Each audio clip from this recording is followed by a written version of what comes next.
அருட்பெரும் ஜோதி தனிப்பெரும் கருணை அருட்பெரும் ஜோதி. நினைந்து நினைந்து உணர்ந்து உணர்ந்து நெகிழ்ந்து நெகிழ்ந்து அன்பே நிறைந்து நிறைந்து ஊற்றெழும் கண்ணீர் அதனால் உடம்பு நனைந்து நனைந்து அருளமுதே நன்னிதியே ஞான நடத்தரசே என்னுரிமை நாயகனே என்று வனைந்து வனைந்து ஏத்துதும் நாம் வம்மின் உலகியலே மரணமிலா பெருவாழ்வில் வாழ்ந்திடலாம் கண்டே. புனைந்துரையேன் பொய் புகழேன் சத்தியம் சொல்கின்றேன்.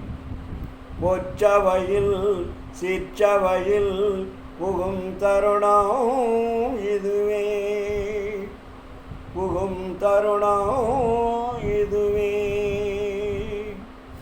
அருட்பெரும் ஜோதி அருட்பெரும் ஜோதி தனிப்பெரும் கருணை அருட்பெரும் ஜோதி.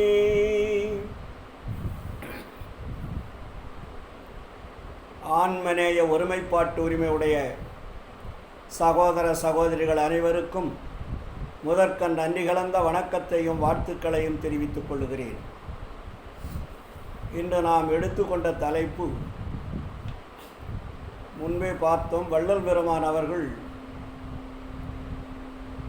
6ஆம் திருமுறையிலே 4 விண்ணப்பங்களை மிக அனுபவ ரீதியாக பதிவு செய்திருந்தார். அதிலே ஒன்று சமரசுத்த சன்மார்க்க சத்திய விண்ணப்பம், இன்னொன்று சமரசுத்த சன்மார்க்க சத்திய சிறு விண்ணப்பம், சமரசுத்த சன்மார்க்க சத்திய பெரு விண்ணப்பம், 4வது சமரசுத்த சத்திய சன்மார்க்க ஞான விண்ணப்பம். இந்த ஞான விண்ணப்பத்தில் வள்ளல் பெருமான் அவர்கள் மிக தெளிவான ஒரு விளக்கத்தை தருகிறார்கள்.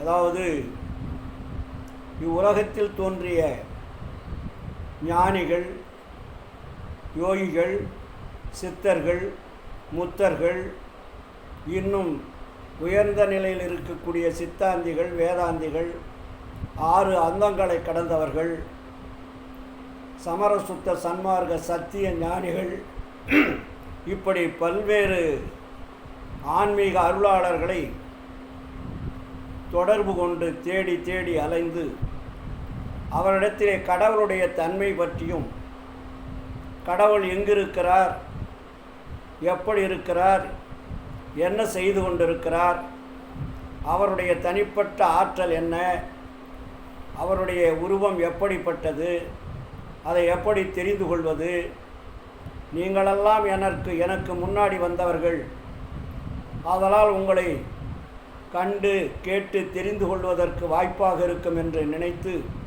உங்களை நான் அணுகுகிறேன். எனக்கு சரியான ஒரு விடையை தாருங்கள். நானும் ஆன்மீகத்திலே ஒரு பயணத்தை தொடர்பு கொண்டிருக்கிறேன். எனக்கு தெளிவான ஒரு விளக்கத்தை தர வேண்டும் என்று எல்லா ஞானியிடத்திலும் தொடர்பு கொண்டு வள்ளல் பெருமான் கேட்பதாக இந்த விண்ணப்பத்திலே பதிவு செய்கிறார். அதற்கு சமரசுத்த சன்மார்க்க சத்திய ஞான விண்ணப்பம் என்று பெயர் வைத்திருக்கிறார். அதில் அவர் பதிவு செய்துள்ளதை நான் இப்பொழுது சொல்லுகிறேன். தயவு செய்து நீங்கள் அமைதியாக உற்று நோக்கி கவனிக்க வேண்டுமாறு மிக தாழ்மையுடன் கேட்டுக்கொள்கிறேன். இயற்கை விளக்கம் என்கின்ற சத்திய ஞான சபையின் கண்ணே, இயற்கை உண்மை என்கின்ற சத்திய திரு உருவனாய், இயற்கை இன்பம் என்கின்ற சத்திய திருநடம் செய்து அருள்கின்ற இயற்கை தனிப்பெரும் கருணை தனிப்பெரும் பதியாகிய தனித்தலைமை கடவுளே, தேவரீர் திருவருட் சமூகத்தவை அடைந்த உண்மை ஞானிகளின் சித்தி வல்லவ தரத்தை வகுத்தறிந்து வாழ்த்ததும் என்று அளவுகந்த முகங்களை கொண்டு அளவு கடந்த நெடுங்காலம் தத்தம் அளவைகளால் தனித்தனி அளந்தும் ஒருமித்து அளந்தும் ஒருவாற்றினாயினும் முடிவி தோற்றாமையின் வேதாகமங்கள் அனைத்தும் ஆங்காங்கு கோடித்து அதிசயிக்கின்றன என்றும், அண்ட சராசரங்கள் எல்லாவற்றையும் படைத்தல், காத்தல், துரிசு நீக்கல் முதலிய தொழில்களால் நிகழ்த்துகின்ற அதிகார தலைவர்களும் எவ்வகை தத்துவங்களையும் காரண காரிய திறத்தால் நடத்துகின்ற சக்தி சத்தர்களும் உணர்ந்தும் உணர்ச்சி செல்லாமையின் முயற்சி பற்றாது மயங்குகின்றனர் என்றும், பேரறிவால் சிறந்த பெரியர்களையெல்லாம் வியந்து விளம்புகின்றனர். ஆதலால் திருவருட் சமூகத்தை அடைந்த உண்மை ஞானிகளின் சித்தி வல்லபத்தரத்தை ஒருவராலும் ஒருவாற்றானும் உணர்ந்து கொள்ளுதல் கூடாவென்று ஐயறிவின்றி அறிந்து கொண்டேன். இங்கனம் அறிந்து கொண்ட சிறியேன் அவ்வண்ணம் ஞானிகளுக்கு சித்தி வல்லபத்தரத்தை கொடுத்தருளிய திருவருட் சமூகத்தின் இயற்கை உண்மை விளக்க தரத்தை எங்கனம் அறியத் தொடங்குவேன். மலத்தில் புழுத்த புழுவினும் சிறியேன் பொய்யறிவால் புணந்துரைத்த பொய் உரைகளையும் மெய்யுரைகளாக கருணையினால் கடைக்கணித்தருளிய அருட்பெருஞ்சோதி ஆண்டவரே, தேவரீர் திருவருட் சமூகத்தின் இயற்கை பெருங்கருணை பெருந்தன்மையை கருதற்கு விரும்பிய ஐந்தொழில் கருத்தர் முதலையோர் தூய்மையுடைமை, அன்புடைமை முதலிய சுபகுணங்களை கருதற்கு கருவியாக தமது கரணங்கள் முற்று பெற்றிலவென்று கருதுதலின்றி எண்ணி இறங்குகின்றனர் என்று அறிவுடையோர் வியந்துரைத்தலை பலகால் பயின்று கேட்டறிந்தேன். இங்கனம் கேட்டறிந்த சிறியேன் அத்திருவருட் சமூகத்தின் இயற்கை உண்மை பெருங்கருணை பெருந்தன்மையை காமம், வெகுளி முதலிய அவகுணங்கட்கெல்லாம் வைப்பிடமாகிய பராய்முருட்டனன் கருங்கற்கரத்தனால் எங்கனம் கருதத் தொடங்குவேன். ஞாயிற்கடையேன் செய்த குற்றங்களையெல்லாம் குணங்களாக கொண்டு என் உள்ளகத்தை அமர்ந்து உயிரிற் கலந்த பெருங்கருணை பெருமானே, தேவரின் திருவருட் சமூகத்தின் இயற்கை பெருங்குண பெரும் புகழை துதித்ததற்கு விரும்பிய மூர்த்திகள் முதலியோர் துதித்த கருவியாய தத்தம் சென்னா உறுப்புகள் வாய்மை கூறல், இன்சொற்புகழல் முதலிய ஒழுக்கங்களில் சான்றில என்று துதித்தலின்றி அச்சுற்று நிற்கின்றனர் என்று அறிஞர் உண்மை வாசகத்தால் அறிந்தேன். இங்கனம் அறிந்த கடையேன் பொய்யுரைத்தல், பயனிலை கூறல் முதலிய தீமைகள் பயின்று தடித்த எனது அசுத்த நாவினால் தேவரின் திருவருட் சமூகத்தின் இயற்கை பெருங்குண பெரும்புகழை எங்கனம் துதிக்கத் தொடங்குவேன். அண்டபிண்ட முதலிய எல்லாவற்றிற்கும் அகத்தும் புறத்தும் நிறைந்து விளங்குகின்ற அருட்பெருஞ்சோதி தனிப்பெரும்பதியே, பூரணரே, தேவரின் திருவருட் சமூகத்தின் இயற்கை உண்மைத்தரத்தை அறிதல் வேண்டுமென்றும் இயற்கை உண்மை பெருங்கருணை பெருந்தன்மையை கருதுதல் வேண்டுமென்றும் இயற்கை பெருங்குண பெரும்புகழை துதித்தல் வேண்டுமென்றும் எனது உளத்தே ஓவாது உறைந்து ஊற்றெடுந்து விரைந்து மேன்மேல் பெருகுகின்ற பேராசை பெருவெல்லம் அணைகடந்து செல்கின்றது. ஆதலின் அறிவார் அறிகின்ற வண்ணங்களும் கருதுவார் கருதுகின்ற வண்ணங்களும் துதிப்பார் துதிக்கின்ற வண்ணங்களும் ஆகிய எல்லா வண்ணங்களையும் உடையவர் அருட்பெருஞ்சோதி தனிப்பெருங்கடவுள் என்ற சத்திய ஞானிகளது உண்மை வாசகத்தை பற்றுக்கேடாக கொண்டு தன்மை சால தமியேன் அறிதற்கும் கருதற்கும் துதித்தற்கும் தொடங்கினேன். இங்கனம் தொடங்குவதற்கு முன்னர் எனது அறிவிற்கும் கருத்திற்கும் நாவிற்கும் இயல்பனவாக தோன்றிய வண்ணங்களுள் ஒன்றேனும் ஈண்டு இயற்பட தோற்றாமையின் அருட்பெருஞ்சோதி தனிப்பெருங்கடவுளே தேவரின் திருவுருட் சமூகத்தின் இயற்கை வண்ணங்கள் எத்தன்மையவோ என்று உணர்ந்து கருதி உரைத்து அதிசிக்கின்றவனானேன். இயற்கை உண்மை தனிப்பெரும் பொருளாயும் இயற்கை விளக்க தனிப்பெரும் பதமாயும் இயற்கை என்ப தனிப்பெரும் சுகமாயும் பிரிவின்றி நிறைந்த பெருந்தன்மையாய் அருட்பெருஞ்சோதி ஆண்டவரே தேவரின் திருவருள் வளத்தால் பொறி புலன் கரணம் முதலிய தத்துவங்கள் அனைத்தையும் வென்று நின்மலராகி தத்துவாந்தத்தில் நின்று தம் உண்மை உணர்ந்து இயற்கை உணர்ச்சியை பெற்று இயற்கை உண்மைக்கண் இயற்கை இன்ப அனுபவம் செய்கின்ற சுத்த யோகாந்தர்களும் சுத்த கலாந்தர்களும் சுத்த போதாந்தர்களும் சுத்த நாதாந்தர்களும் சுத்த வேதாந்தர்களும் சுத்த சித்தாந்தர்களும் ஆகிய சுத்த சன்மார்க்க ஞானிகளின் திருக்கூட்டங்களை நன்முயற்சியால் தனித்தனி அடைந்து பக்தியால் பணிந்து அற்புத பெரும் செயல் புரிகின்ற ஐயர்களே,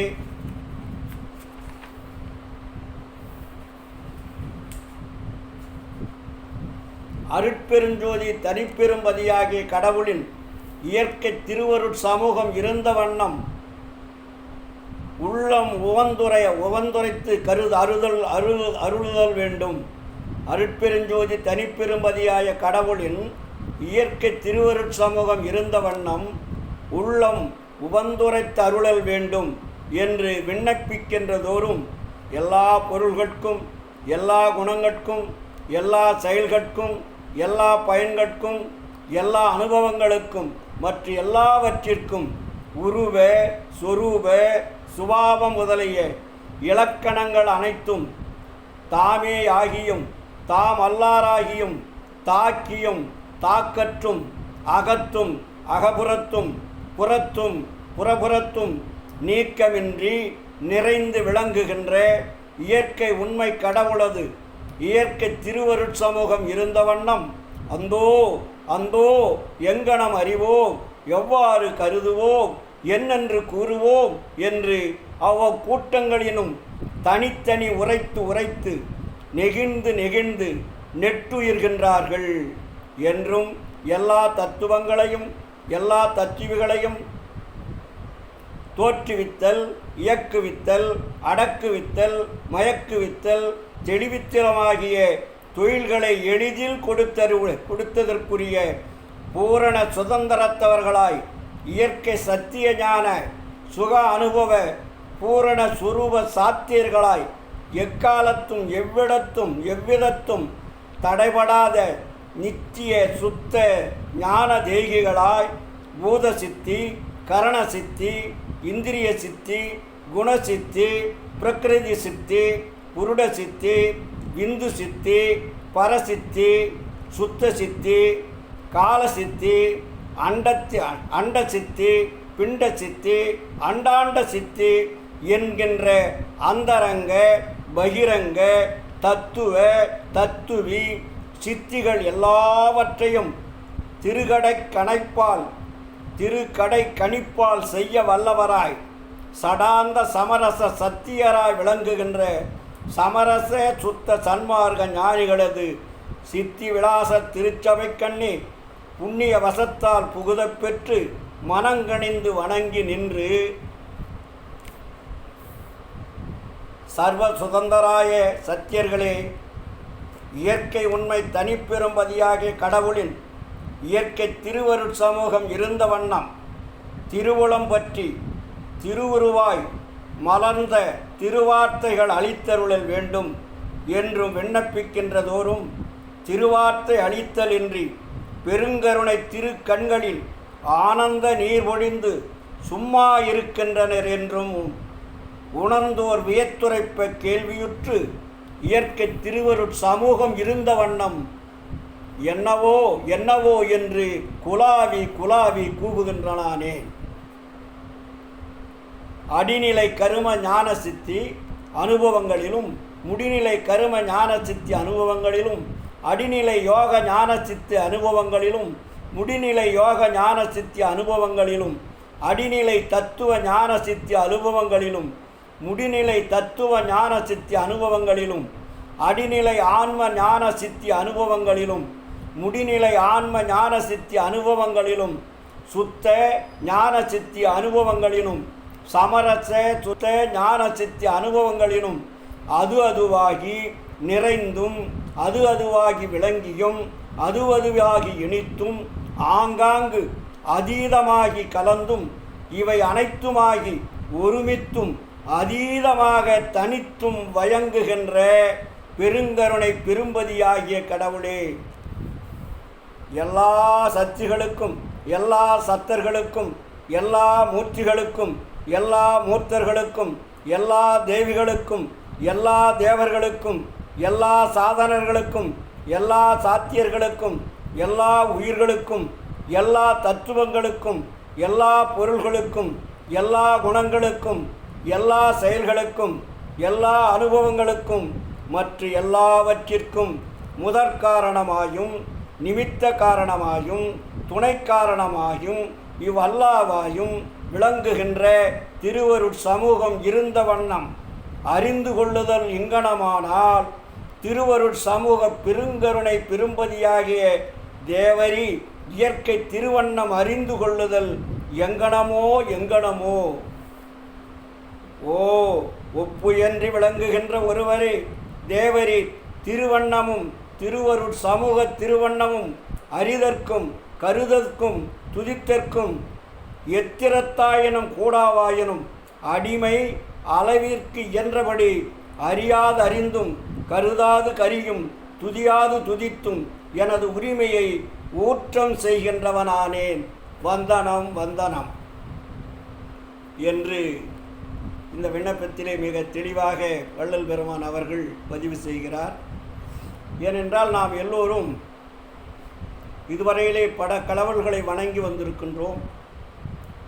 எல்லா கடவுள்களுமே தத்துவங்களை ஒழிய உண்மையான கடவுள்கள் அல்ல என்பதை வள்ளல் பெருமான் அறிந்துதான் வள்ளல் பெருமான் பாடலிலே சொல்லுவார், நான் பல தெய்வங்களை வணங்கி வந்த காலத்திலும் கூட இந்த உலகத்தில் நான் வாழ்கின்ற பொழுது மாயையால் சிக்குண்டு வாழ்கின்ற தருணத்தில் மாயையால் வருந்துகின்ற போதும் உன் தன்னையே நினைத்து உன் சாயையாய் பிறரை பார்த்தனே அல்லால் தலைவாவேர் எண்ணியதுண்டோ.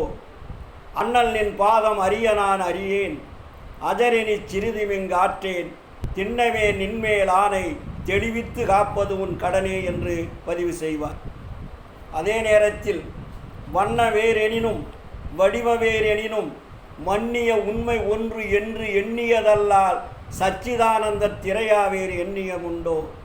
அண்ணல் நின் பாதம் அறிய நான் அறியேன் அதரினி சிறிதுமிங்காற்றேன் திண்ணமே நின்மேல் ஆணை தெளிவித்து காப்பது உன் கடனே என்று சொல்வார். இப்படி இறைவனையெல்லாம் தேடி தேடி அலைந்து அலைந்து உண்மை கடவுளை உலகிற்கு அறிமுகப்படுத்த வேண்டும், தானும் தெரிந்து கொள்ள வேண்டும், மக்களும் இயற்கை உண்மை கடவுளை அறிந்து பயன்பெற வேண்டும் என்ற எண்ணத்தில் அவர் தேடி தேடி அலைந்து அலைந்து சோர்ந்து படுத்து கொண்டிருக்கிறார். அந்த நேரத்திலே வள்ளல் பெருமான் சொல்லுகிறார், நடராஜ மாலையிலே ஒரு அழகான பாடலை பதிவு செய்கிறார். வாட்டமுடு சிறியேனே என் செய்வகையை அறியாது மனமிக மயங்கி ஒரு நாள் மண்ணிற்கிடந்து அருளை உண்ணி உலகியலினை மறந்து துயிர்கின்ற பொழுது நாட்டமுறு வைகரையில் என் அருகரைந்து என்னை நன்றுரை எழுப்பி மகனே நல் யோகம் ஞானம் எனிதும் புரிதலின்றி நின் அலிதல் அழகோ எழுந்தே ஈட்டுக நின் எண்ணம் வலிக்க அருளமுதம் உண்டு இன்புறுக என்ற குருவே.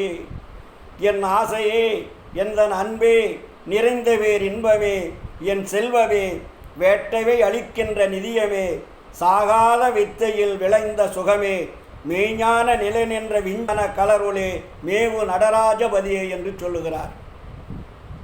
மனம் தளர வேண்டாம், உனக்கு எல்லா உண்மைகளையும் நான் தெரிவிப்பேன், எதற்கும் கவலைப்பட வேண்டாம் என்று ஆண்டவரே வந்து அவரிடத்தில் சொல்லியதாக இங்கே பதிவு செய்கிறார். அடுத்தது சொல்லுகிறார், என் செய்வேன், என் செய்வேன், சிறியனேன் என் செய்வேன், என் எண்ணம் ஏதாக முடியுமோ என்று எண்ணி இரு கண்ணில் நீர் காட்டி கலங்கி நின்று ஏங்கிய இரவில் ஒரு நாள் மின்செய் மெய்ஞான உருவாகி நான் காணவே வெளிநின்று அணைத்து என் உள்ளே மேவி என் துன்பம் தவிர்த்தருளி அங்கனே வீற்றிருக்கின்ற குருவே, நன் செய்வாய், இட்ட விளைவது விளைந்தது கண்டாய், நல் உறவினோடு நான் அடைந்த நன்மழ்கிவின் 1 கோடி பங்கு அதிகமாகவே நான் கண்டு கொண்டு மகிழவே, வன் செய்வாய் வாதருக்கரிய பொருளே, என்னை வலிய வந்தாண்ட பரமே, மணிமன்றில் நடு நின்ற ஒன்றான தெய்வமே, எல்லாம் வல்ல நடராஜபதி என்று பதிவு செய்கிறார். நான் 1 பங்குதான் நினைத்தேன், எனக்கு கோடிக்கணக்கான பங்கு அதிகமாகவே இறைவன் வந்து காட்டி அவருடைய உருவையும் காட்டி அவருடைய அருளையும் காட்டி அவர் இருக்கும் இடத்தையும் காட்டி எனக்கு அருளறிவை புகற்றி அருள் ஞானத்தை ஊட்டி வளர்த்து கொண்டிருக்கிறார் என்று பெருமையுடன் பாடுகிறார். அப்புறம் சொல்லுகிறார், இது மட்டுமா, பார், நன்றாக பார், என்னை நன்றாக பார் என்று இறைவன் சொல்லுவது போல வள்ளல் பெருமான் இறைவனை கண்ட காட்சியை இங்கு சொல்லுகிறார்.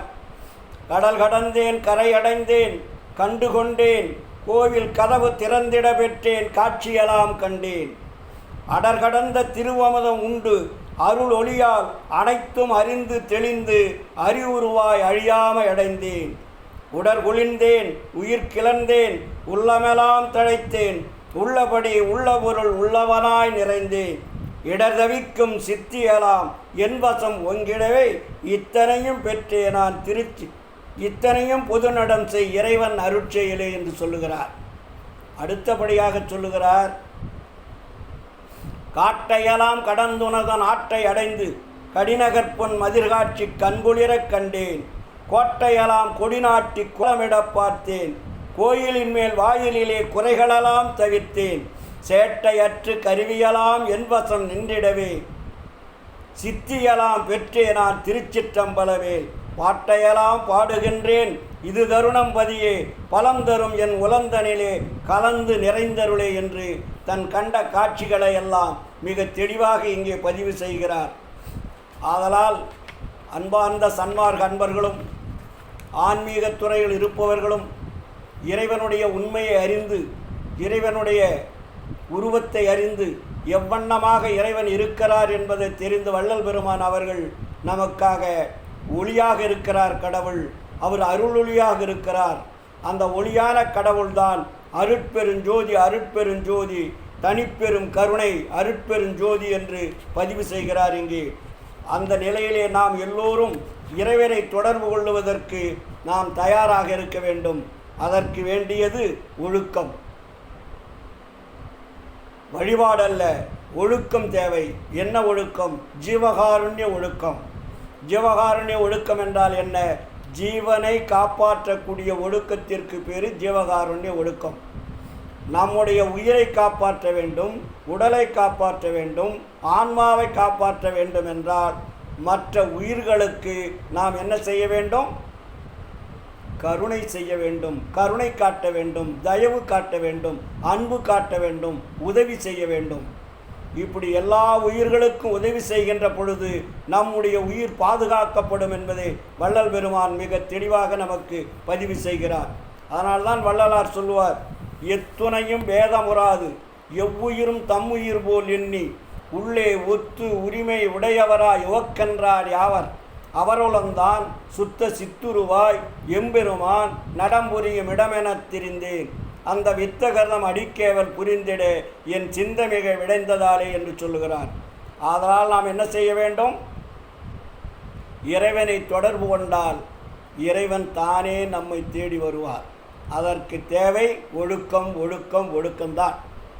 அந்த ஒழுக்கம்தான் 4 வகையாக வள்ளலார் பிரித்தார். இந்த உடம்பிலே இருக்கக்கூடிய 4 பகுதிகள் 4 ஒழுக்கங்களை கடைபிடிப்பதற்காக இறைவனால் படைக்கப்பட்டது. அதுதான் இந்திரியம், கரணம், ஜீவன், ஆன்மா. அப்போ இந்திரியம் என்பது புறக்கருவிகள், அதாவது கண், மூக்கு, காது, செவி, மெய் என்று சொல்லக்கூடிய 5 புலன்களை கட்டி அதை ஒழுக்க நிலைக்கு கொண்டு வர வேண்டும்.